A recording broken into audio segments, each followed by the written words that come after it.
Bonjour, je suis Frédéric Boran et nous allons parler aujourd'hui des structures répétitives, for et while. En C#, il en existe, on va dire, deux autres, le do while et le for each, qui sont un peu plus spécifiques.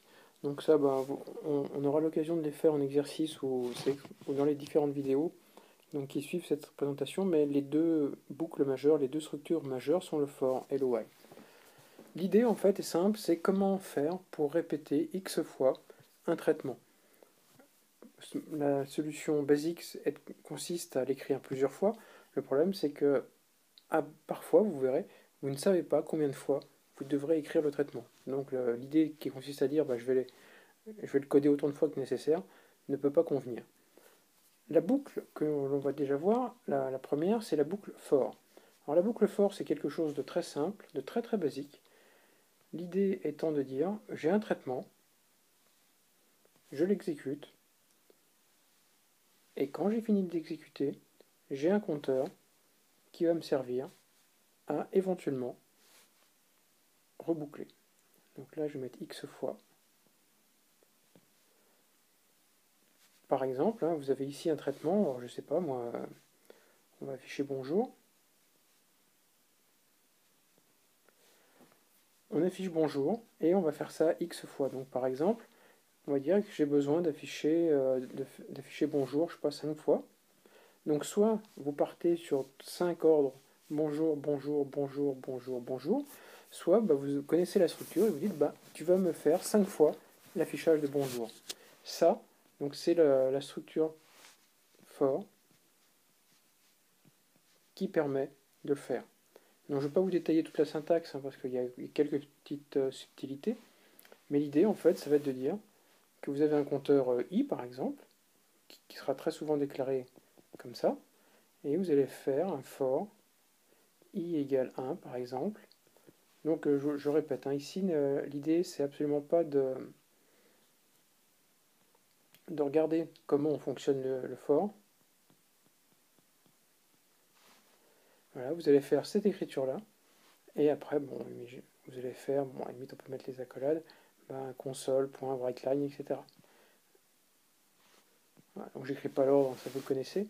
Donc l'idée en fait c'est de dire cette notion là de 5 fois, puisque c'est quelque chose qui est fixe, quelque chose que je connais, j'utilise une structure qui me permet d'écrire que je dois faire 5 fois la même chose.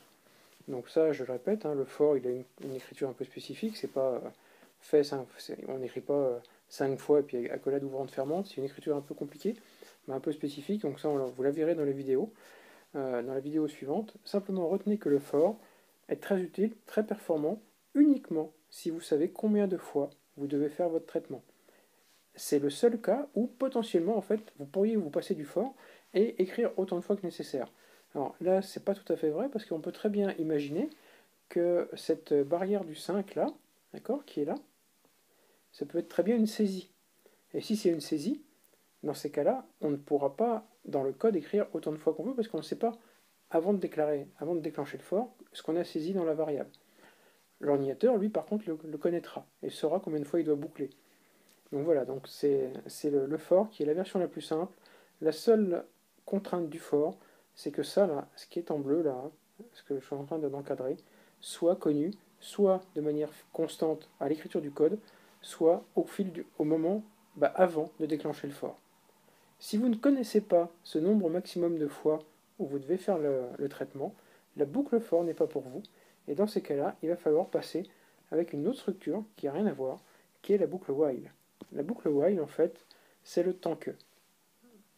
Donc le tant que algorithmique. Hein. Donc tant que ou tant que faire, hein, ça dépend des écritures que l'on peut avoir. Alors comment s'écrit un tant que? C'est assez strict. Vous devez d'abord avoir un premier traitement que je vais vous détailler. Ensuite, vous avez un test. Si le test est vrai, vous faites un traitement.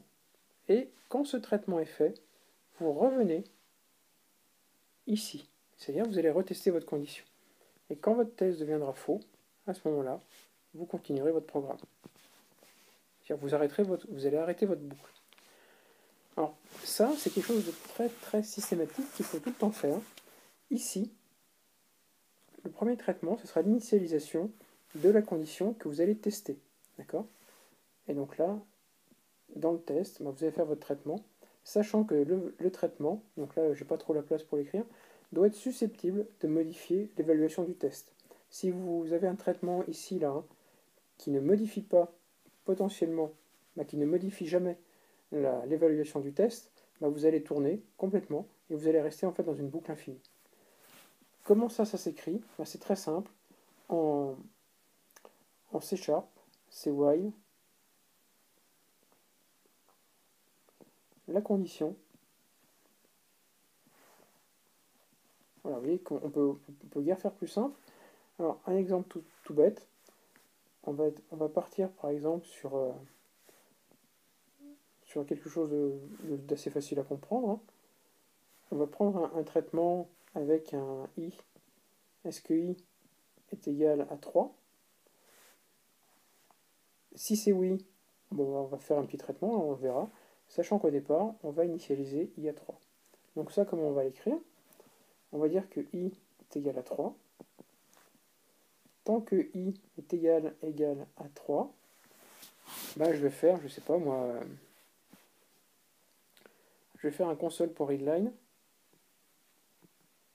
un message, un affichage quelconque, mais avec un i que je vais saisir par exemple. Bon, il y a le convert, hein, donc c'est convert, donc on va faire un convert, .int, d'un readline. Donc ça veut dire quoi? Que ici, on respecte bien le fait que la condition soit initialisée. Donc si j'avais mis i égale à 4, on ne rentrait pas dans le while. On est bien d'accord. Hein. C'est-à-dire que si vous mettez i égale 4, si là, par exemple, j'avais mis i égale 4, on allait faire directement ça. D'accord? Ce qui ne nous intéresse pas. Donc ici, on est parti dans la philosophie de dire qu'on va faire au moins une fois le test. Donc i égale 3. Donc ça, c'est ce test-là. D'accord? Donc i est égal à 3, oui. Dans ces cas-là, je déroule. C'est-à-dire qu'en fait, je fais ça. La question ici, ça va être de savoir qu'est-ce que j'ai saisi dans i. Si j'ai saisi i égale 3, je vais revenir. Je vais rester. Hein, si j'ai saisi i égale 3, je vais recommencer. Et je vais boucler. Par contre, si j'ai saisi par exemple i égale, je sais pas, 5, dans ces cas-là, on va venir. Le traitement va s'arrêter. Et on va... alors en fait, la représentation n'est pas tout à fait celle-là. La représentation est celle-ci. On va saisir égale 5.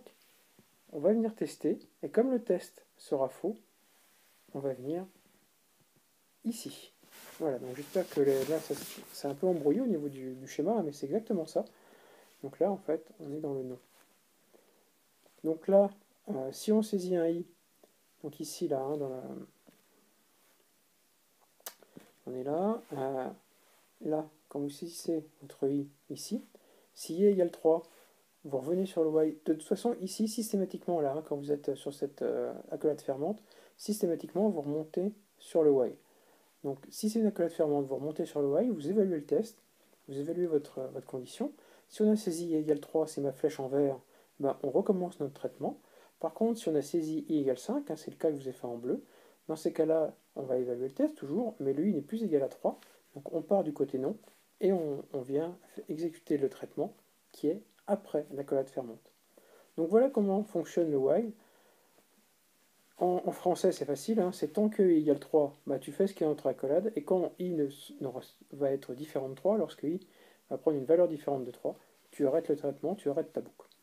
Donc voilà comment fonctionne le while. Vous voyez que c'est un peu différent par rapport au for, parce que le for, en fait, là le for, on peut pas l'utiliser, parce que vous ne savez pas à quel moment l'utilisateur va saisir autre chose que 3, alors que dans le for, tout à l'heure, vous faisiez par exemple ce traitement 5 fois, 6 fois, 15 fois, mais sans interruption. Voilà, donc ça c'est les deux grandes structures. Très rapidement, mais je ne rentrerai pas dans le détail, la dernière structure, qui est le do while, fonctionne comme ça. On fait ça, et le test est fait après la première action. D'accord? Ça, c'est le do while.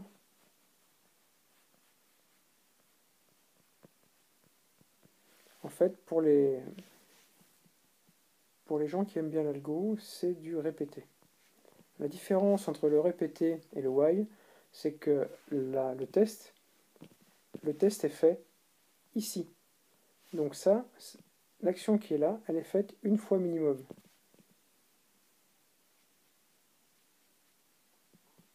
D'accord? Donc l'action qui est là, vous savez qu'elle va être faite une fois. Alors que quand vous êtes dans un while, le traitement qui est là,